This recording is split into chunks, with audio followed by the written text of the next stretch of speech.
রাজনৈতিক দল হিসেবে আওয়ামী লীগকে স্বীকৃতি কি এখন পৃথিবী দেয়, দেশের মানুষ দেয়?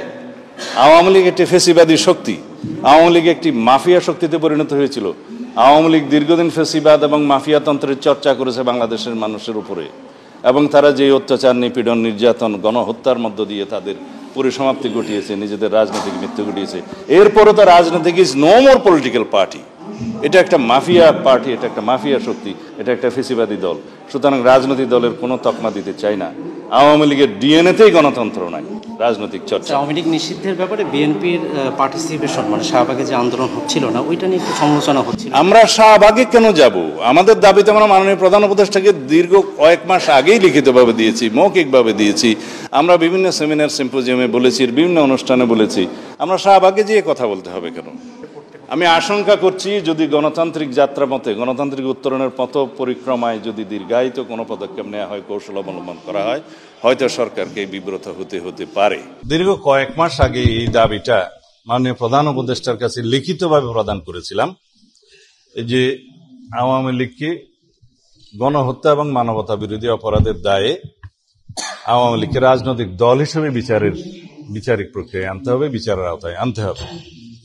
তখন মাননীয় প্রধান উপদেষ্টা যদি বিষয়টা আমলে নিতেন, তাহলে হয়তো আজকে, গতকালকে বা তার আগের দিন এই বিব্রতকর পরিস্থিতিতে সরকারকে পড়তে হতো না।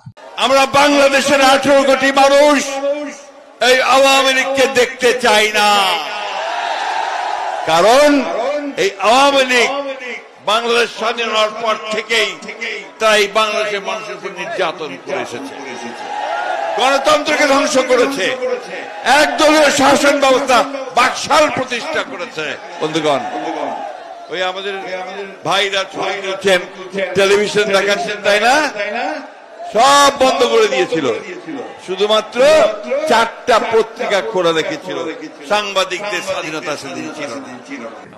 বড় টাকা পড়ে গেছে, জীবন থেকে আমাদের 17 থেকে 18 বছর আমাদের নিয়ে গেছে, পরিবার পরিজন থেকে বিচ্ছিন্ন হয়েছি, স্বাস্থ্যহানি করেছে, আমাদের পরিবার পরিজনকেও সুস্থভাবে বেঁচে থাকতে পারে নাই। এখানে যারা আছে, একটি কর্মীও তার বাড়িতে 17 বছর ঘুমাতে পারেনি। আর সেই আওয়ামী লীগের সঙ্গে আমরা করব, ওদেরকে আমরা আবার প্রতিপালন করব, আবার ওদেরকে পুনর্বাসন করব।